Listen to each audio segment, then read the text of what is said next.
So, first of all, just take a moment to just acknowledge that the mind itself can make contact with the earth. And it's such a beautiful place. And just to recognize that the earth in its simple nature, it never judges.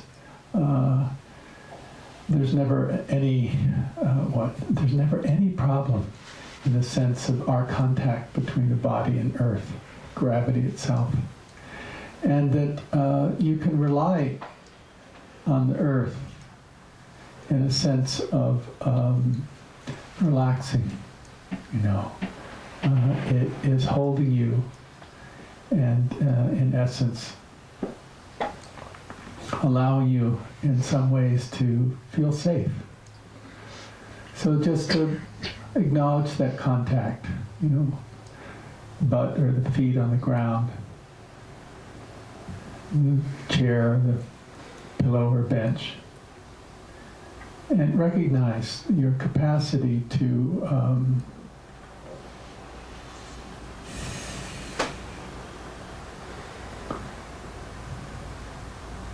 relax, to feel safe.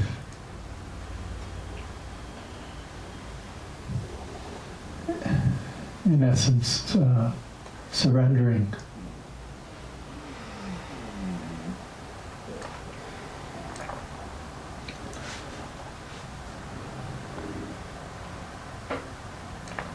When the Buddha became awakened, he took his right hand and he touched the earth.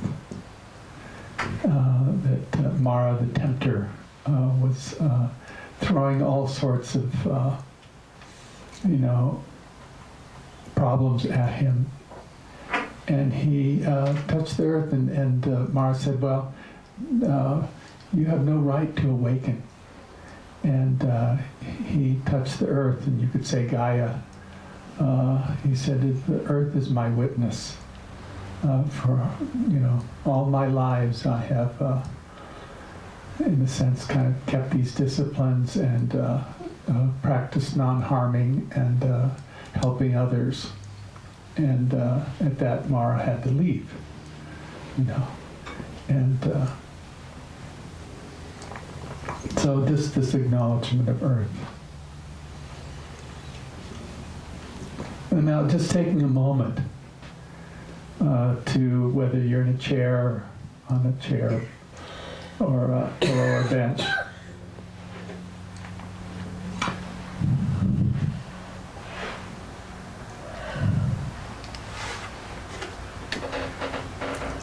to just explore posture.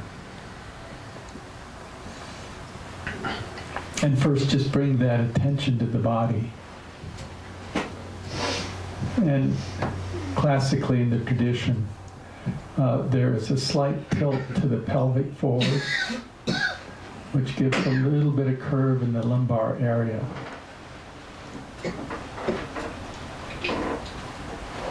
And then bringing the sense of dignity into the physical body. So there's a sense of, truly a sense of upright.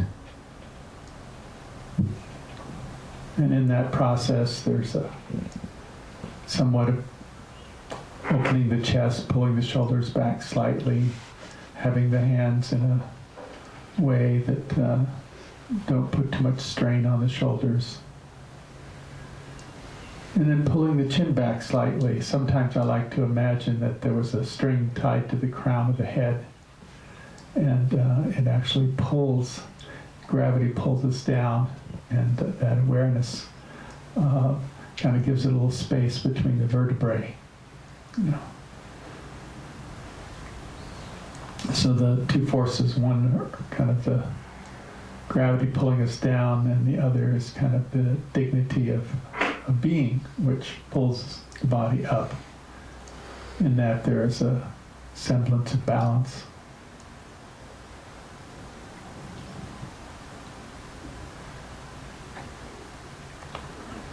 And now just to begin this morning, it's a little different, is to put your hand on your lower belly, right above your genitals, really. the lowest part of the torso. Put your hand there. And then I'd like you just to take a deep breath, and you're just going to hold the breath for 5 counts, and then let the breath out. And then again, and expand that lower belly. Usually we breathe much higher up. Babies breathe there. But so just take a moment to take a deep breath in that lower belly. Expand it out. And part of this is it's to pull the mind down. Down into the really below the core of the body. Expand in breath. Hold to the count of 5. And let the breath out. And it's not so much a pranayama or a breathing exercise, it's more grounding, bringing the mind below the core, really the core of the body. So it's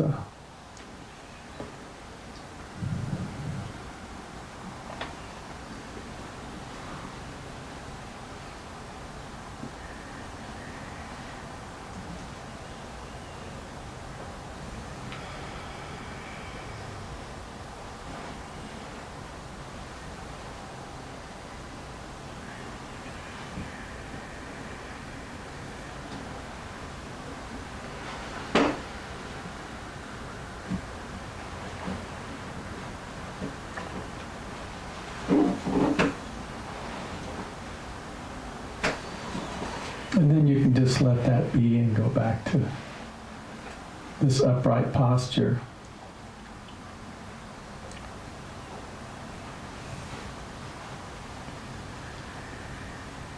And then wherever you practice with the breath, don't worry about it right now. Just kind of sit in the center of your being here. Mind in the body.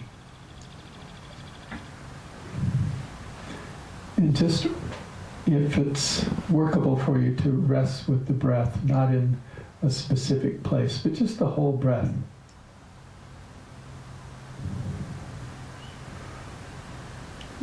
So the attention may kind of move from place to place. But that's okay, or kind of feel the whole breath, or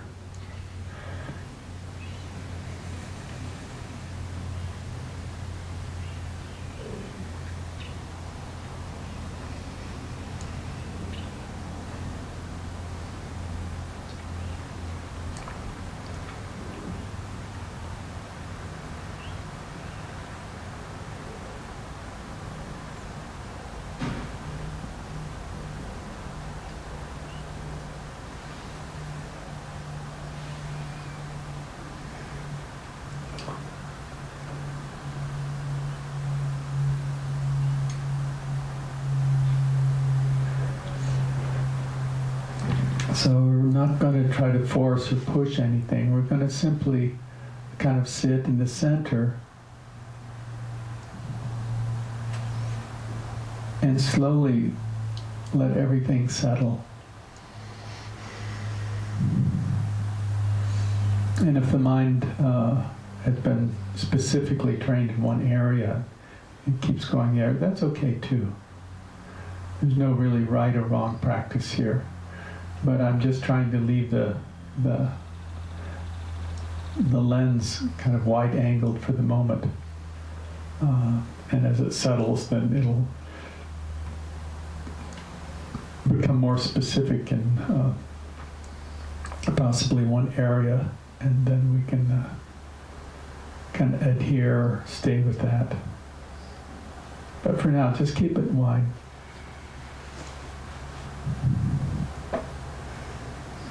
And if you notice any kind of struggling, just see if you can't simply release it.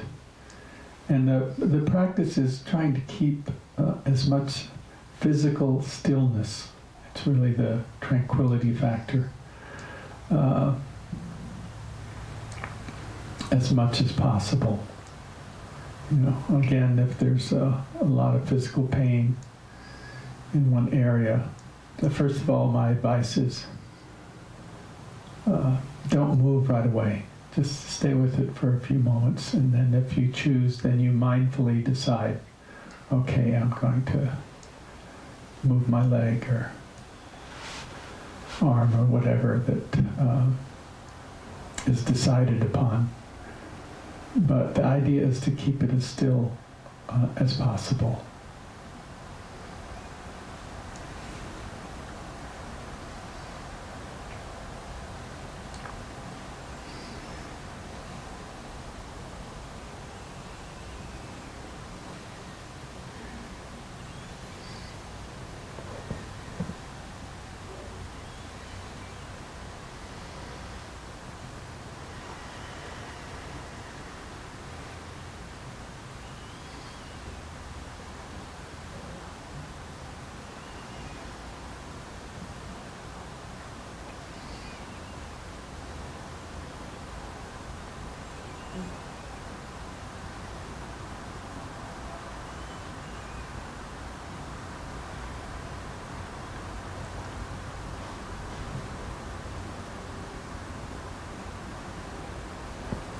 Sometimes just due to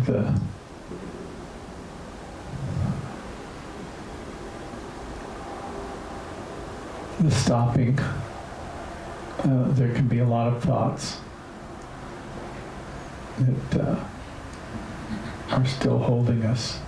And the practice, first of all, is just to be able to know that that's going on, and then to bring yourself back to this body breath. And if it seems helpful to use the noting or labeling technique of just, it can be in and out or rising and falling or expansion, contraction, or just simple words like peace in, ease out. Whatever just keeps you connected to being awake in the moment and not getting lost in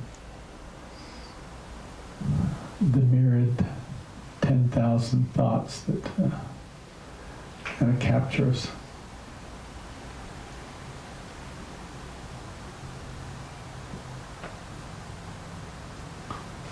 Again, if you find yourself drifting off, it's okay just to let go and just start again. There's two kind of fundamental mantras I like. One of them is not now. And here, simple means of letting go and reappearing.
So there are really two ways of coming into a retreat. One is you push hard, and the other one is you gently slide into it. And I advocate these days, when I started, first years was always just go for it, But now I advocate actually kind of sliding into it.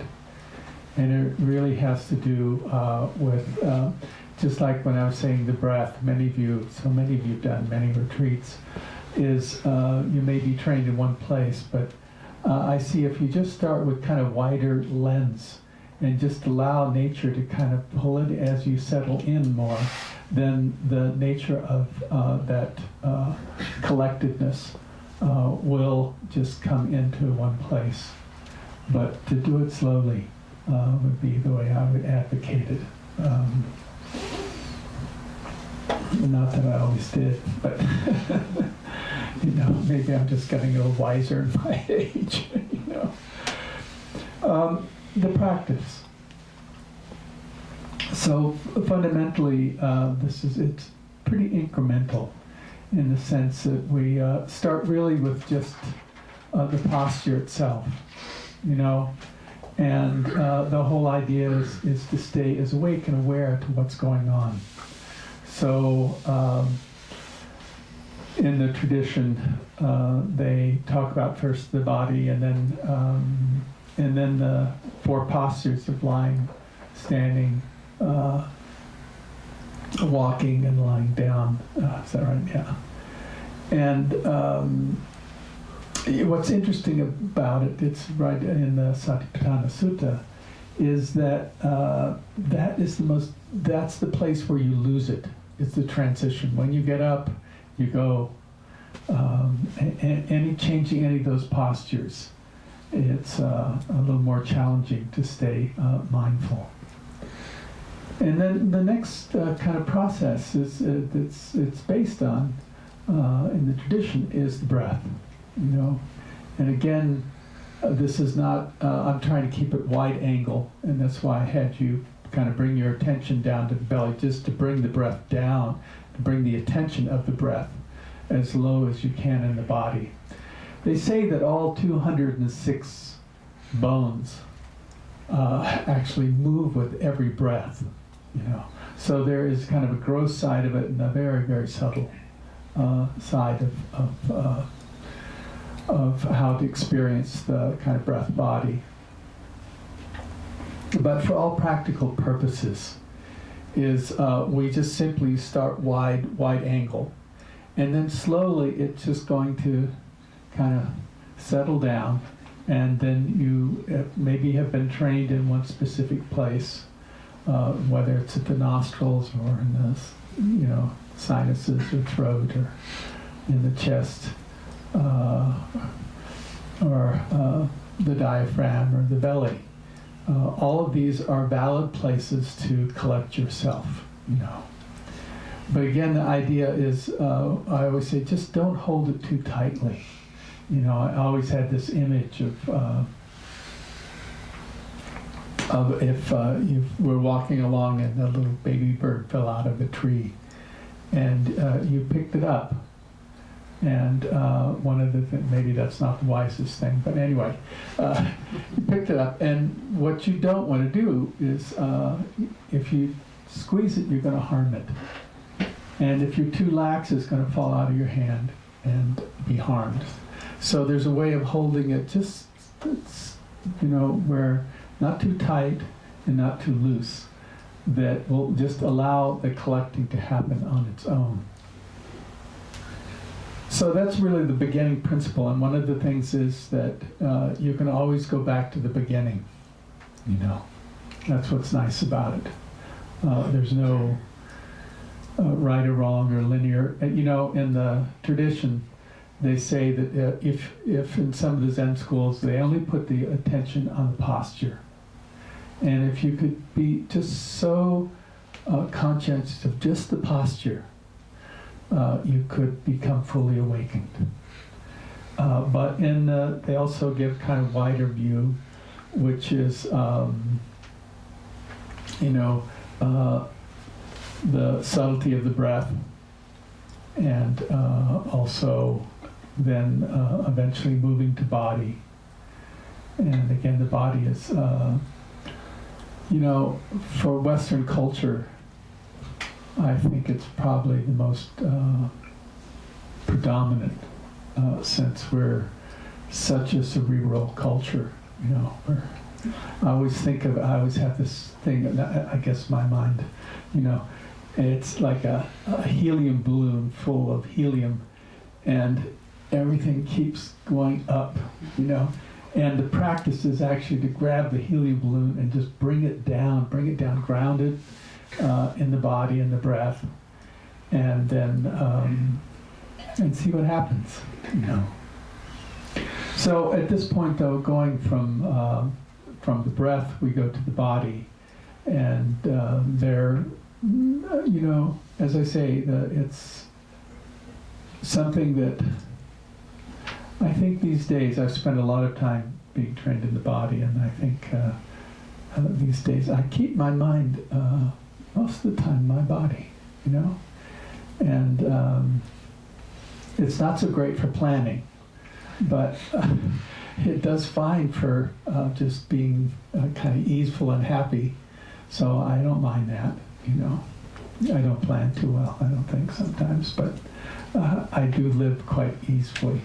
And I think it's just that attention to having trained my mind to stay in my body. And now the next piece of this, as we go through this, is simply what traditionally it's known as this word Vedana, which is just feeling, you know. And we have really, there's just three flavors of the reactions. One, of course, is the most, in some ways, the most insidious is pleasant, you know, because we all want pleasant, you know, and yet what comes with pleasantness is attachment. So it's always a kind of a trick when it arises. First of all, it's just simply to notice it. And notice we're experiencing it. It's not good or bad. It's just that we notice that.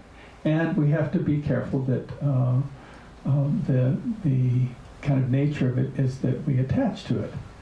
So can you hold it again kind of loosely? Because its nature is it too will, it arises due to causes and conditions, and it also passes away due to causes and conditions, you know. So just recognizing that is one side of it. Another one is obviously its opposite, which is aversion and discomfort, dis-ease arises. And in some ways it's easier because, I don't know, I guess that's okay to say it's easier. It's more obvious, you know, because usually when there's an aversive kind of reaction, at some point in there, you're going to suffer, you know. It just, you know, whether right away or later, you know, it sort of goes with the aversive. And how it also can be, I was going to say, I can't say subtle, but it can go underground into the subconscious. And so there's kind of a, you know, in a sense creates a negative view of things, the lens that you're looking through, you know. And then there's the third is kind of the neutral. So I'm trying to give you the whole kind of picture here where we're going with all this. And it's really non-pleasant, not unpleasant. And there are actually many, many, many moments. Sometimes I think many more than either pleasant or unpleasant that arise. And traditionally, there's not much emphasis put on it, but I will go into it as we go along here because it's actually really important. And I'll kind of leave it at that for right now. And then the next piece of this, the kind of, in the practice's point of view, is simply thoughts, you know. And it's amazing how powerful thoughts are, you know. And yet at the same time, what are they? You know, what is a thought? you know. Anybody, you know, it just arises out of nowhere. It's there. Sometimes we get trapped by it because of kind of the pleasantness of it, or the fearful or the aversive part of it. And our practice here is really our ability to not be caught by it, you know. And that's why I said at the beginning of this kind of practice period that we have a good mantra, and it's just not now, you know, not now. You'll have lots of time for that. And here there's something incredibly freeing in being able to let go of the little choo-choo train of thoughts before it leaves the track, before it goes to the first station, second station, third station, before you say, oh wait, what am I doing? Oh wait, I'm supposed to go back. I'm supposed to be meditating. So thoughts they're quite insidious, you know. And again, I think the power of just being able to name them, most of you know this, to me it's just such a relief, you know, that I can release it and come back. And a lot of times I think, oh, you know, I could just think that through, then I would be better off. But I have another suggestion here, is that if actually you let go of it, there's another part of you that's going to figure it out. You know, it's kind of self-organizing. That's not necessarily in the logical, but it also, I don't know, I just am into this thing, self-organizes, you know. But it means you have to have, it's like a field where you've certainly tilled the soil, taken the rocks out, and the seeds are there, and a little bit of water, and they'll come up, you know. You don't have to sit there and stare at it, you know, or try to manipulate it in any way. So thoughts, and then in this retreat also I want to move from the thoughts. Then they traditionally talk about the Dharma, which I'll be talking about somewhat at night. But I also want to take us to a point where there is awareness that is not, in a sense, it can't be damaged by anything. It's never, no matter what your history is, which is, I'm sure many of you have, you know, unfortunately we all have these problems from our families and pasts and all that. That's just, it almost goes with the territory. But then there is this knowing that's there, this awareness that cannot be damaged. You know, it is kind of the purity of who you are. And that's where really I want to go through each of these kind of pieces and get to that purity of the awareness itself. Since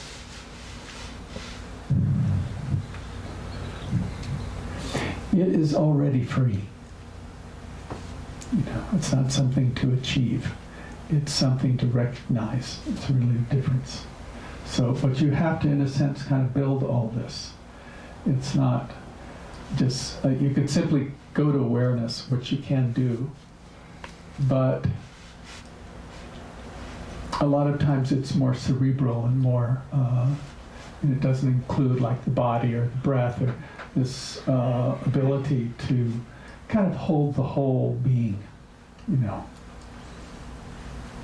So that's kind of the fundamentals here, okay?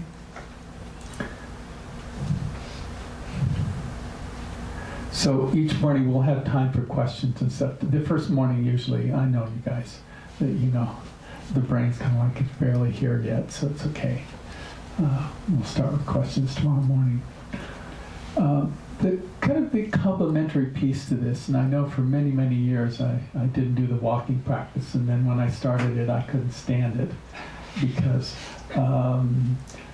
really the reason I couldn't stand it, because I thought it just is, you know, a lesser practice, simply because all the sense doors are open. And here we are in such an ugly place, you know. It's a little tough to, say, okay, now just keep your eyes to yourself.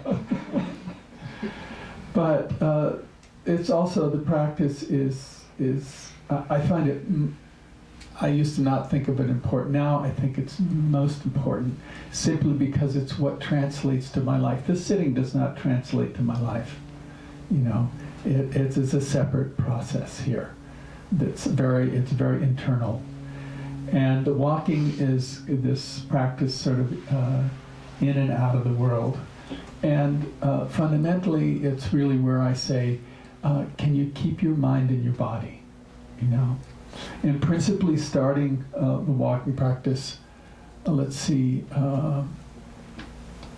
have all of you at one time had walking practice? Yeah, okay, everybody's had walking practice, okay. So I don't have to go into it so much, but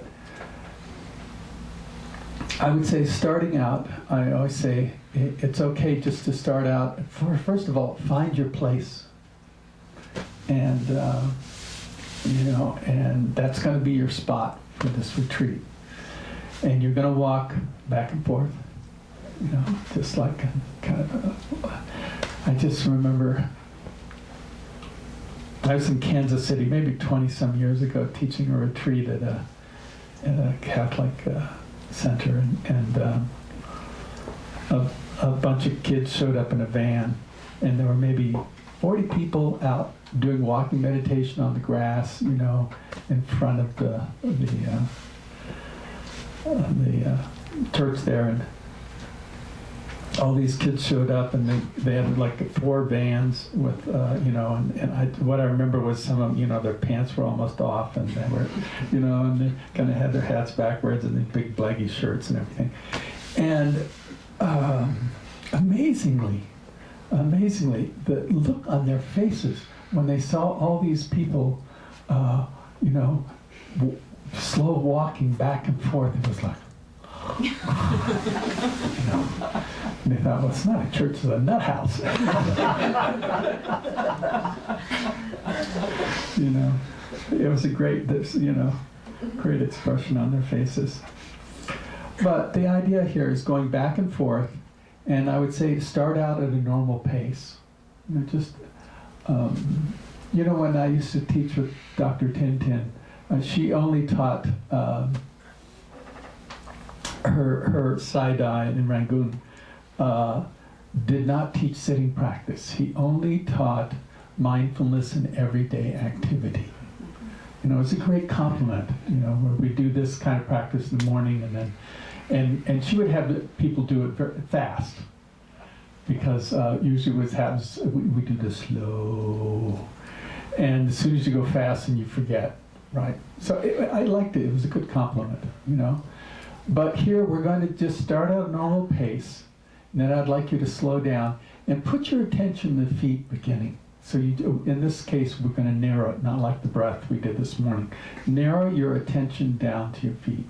And again, it's again, bring the attention into that, you know, the movement that happens of lifting, moving, placing, shifting, lifting, moving, placing, that whole process.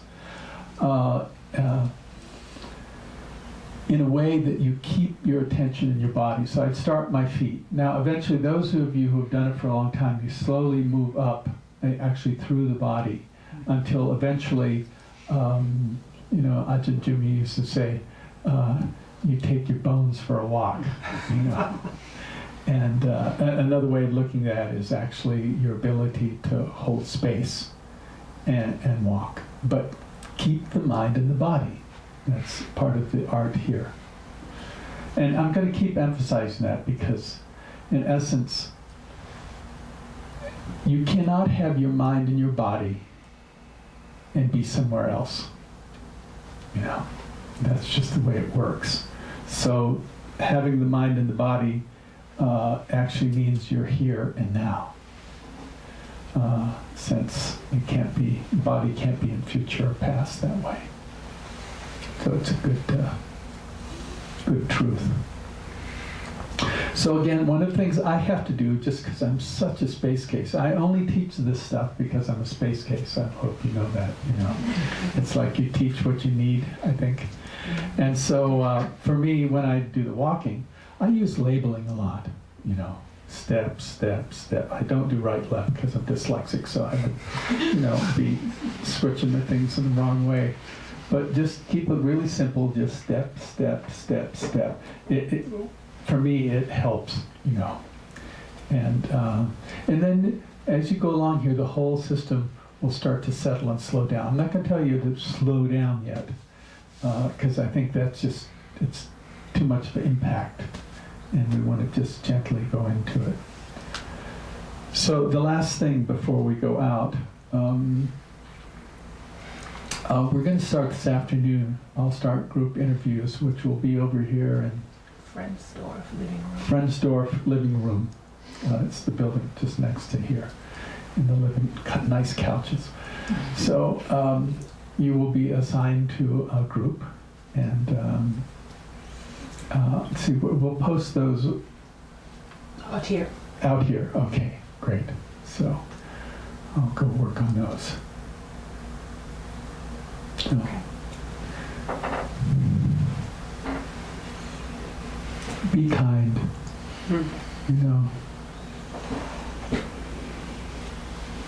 You have a long time and a short time here. So, please.